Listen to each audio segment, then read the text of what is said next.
Hey guys, Gabriel here for the Evening Spark. So, your grace deserved. A big thing with Christians a lot of times these days is about how, we're given grace, that it's favor and love undeserved by God. And I feel like if you even but took a moment to realize the absurdity of that concept, you'd come into a whole new understanding to see if God didn't feel we deserved it, he wouldn't give it, because what God wills does happen. And what he wills for you is holiness, is love, is peace. Because here's the thing, the Christ is in each and every one of us. Because even as we were enemies, oh wait, you can't have enemies. Can God have enemies if he is all powerful, everything? If he's everything and everywhere, where can there be an enemy to that? A mouse to the universe is more of an enemy than the concept of that absurdity. To our perception, we believed ourselves to be enemies to God because we lived in a way that beheld a false belief about God, that we were somehow separated from his love. But the only thing that God wills is for our love, for him to be with us. See, that's the biggest thing, friends, is that grace is deserved because God wills it. Not in a demanding manner, not in a I can do wrong and I still deserve it kind of thing, but it's more about how it is the energy that we are able to have that fluidity, to experience that awareness. I mean, if you have a gracious host, it's not like the host is giving you this food that you don't deserve. It's by this grace. Yes, not by the quote unquote the works. It's not by our works, not of ourself, that we receive grace, but by the love of God. And that's true because you are not of yourself. You are of God. You are of Christ. Because he says, as co-inheritors, if we're co-inheritors, then that is us. That does belong to us.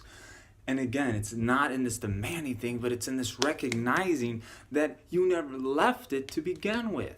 They say you can't fall out of salvation. And then you get in the whole notion of, well, only believers, this only applies to believers. Well, really, what does that come down to? What is it? How do you mark a believer and a non-believer? One who gives his life to Christ? Okay, well, what does that look like? Let's keep following this down to conclusion, okay? So one who gives his life to Christ, by his conduct will you know him.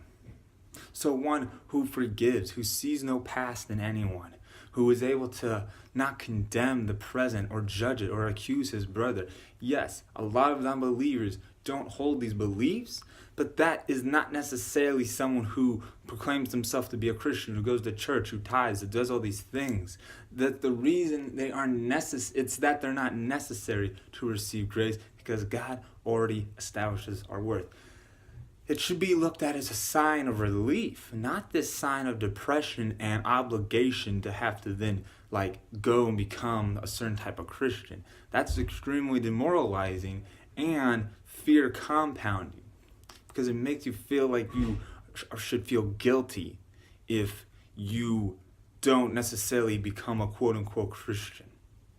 But what makes you feel guilty is when you then turn the body into a form of attack and you attack your brother. It's not that God is giving you that, not by any means, but it's because it's the absence of his awareness in your thought.